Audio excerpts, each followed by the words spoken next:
Hi guys, welcome to TFF's TV. Murise kuma TV esenyika tadzoka nedzimwe nhau dziri kupisa dziri kutenderera pa social media. Merry Christmas kwamuri mese. Seh Calaz na Silent Killer vakanetsana ku City Sports Center.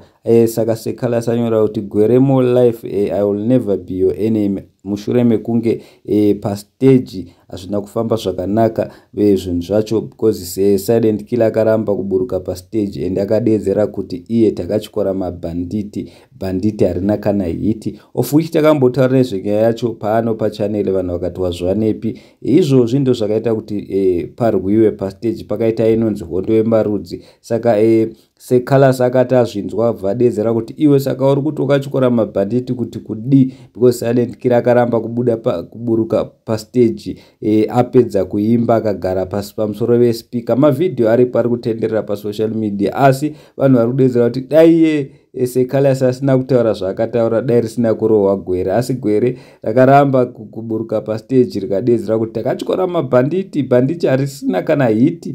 Izvozvo manje ndo zvakazoita kuti Seh Calaz abvunze vanhu vakatodzimara